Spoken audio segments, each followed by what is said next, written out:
के निकट से प्रार्थना करो, तुम्हारा इच्छा ही मंगल। मैं नहीं जानता कैसे मेरा मंगल होगा, मेरे अंदर आपकी इच्छा ही पूर्ण हो और उसके लिए तुम राजी रहो, आनंद में रहोगे, दुख तुम्हें स्पर्श नहीं करेगा। इस वाणी की आलोचना शुरू होता है।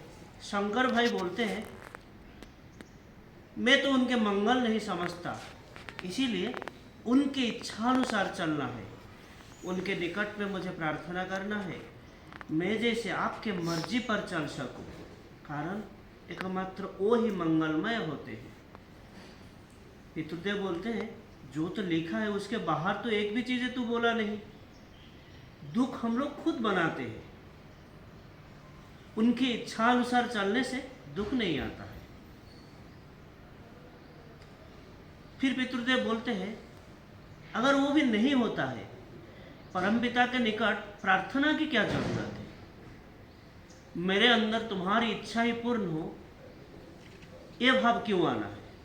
मुझे ये प्रार्थना करना होगा परमपिता के सन्मुख कि आपकी इच्छा में, आपकी इच्छानुसार मैं जैसे चल सकूं। पितृदेव बोलते हैं, शरणापन्न अगर नहीं होता हो, मैं कैसे कहूँगा कि आपकी इच्छा मेरे अंदर पूर्ण हो? मुझे पहले शरणागत होना होगा, उनको विश्वास करना होगा, उनके प्रदर्शित पथ पर चलना होगा। वो ना करके सिर्फ अगर मैं कहता हूँ, और सिर्फ कहने से क्या होता है, उनके ऊपर भक्ति और विश्वास रखना होता है। मैं ख्याल माफिक चलूँगा और कहूँगा कि आपकी इच्छा ही पूर्ण हो, ऐसे थोड़ी ना होता है।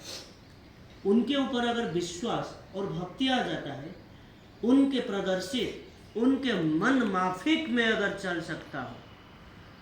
पितृदेव बोलते हैं, विश्वास का मतलब क्या होता है? ठाकुर विश्वास किसको कहते हैं? जिस भाव विरुद्ध भाव द्वारा आहत या अभिभूत नहीं होता है, उसे ही विश्वास कहते हैं। किसी के परम पुरुष को दर्शन करके ही विश्वास आ जाता है। आप त्रिकालदर्शी हो, आप जीवन स्वामी हो, हम लोग जैसे साधारण इंसान, वो दीक्षा लेकर भी हम लोगों के विश्वास नहीं आता। इसीलिए हम लोग दीक्षा के समय जो संकल्प और संवेदना के रूप में उनको ग्रहण करते हैं, वो हमें अकपट रूप से मानकर चलना होगा।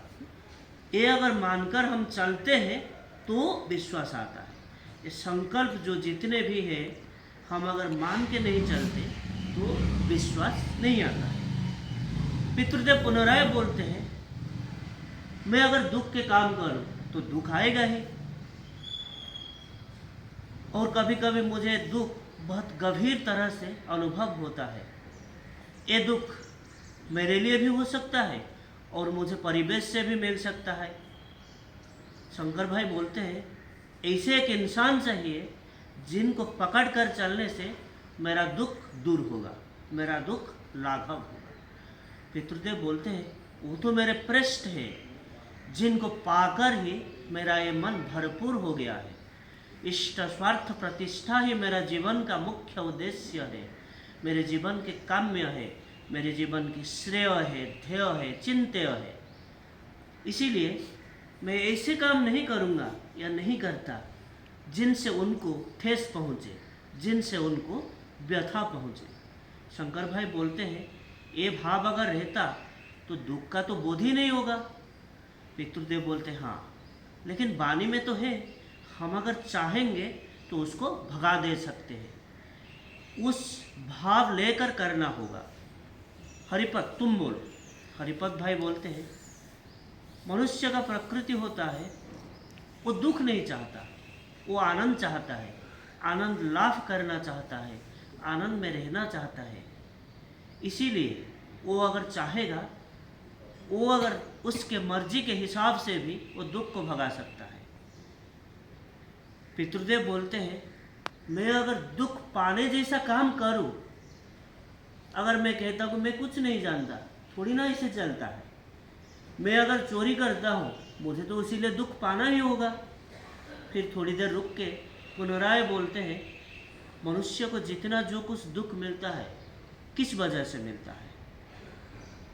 किसी को खाने को नहीं मिलता, खाद्याभाव होता है उसको दुख होता है, उसके प्रियजन है, प्रियजन के वियोग होता है तब दुख होता है, कोई एक्सीडेंट या दुर्घटना होता है तब दुख होता है। वही है ना।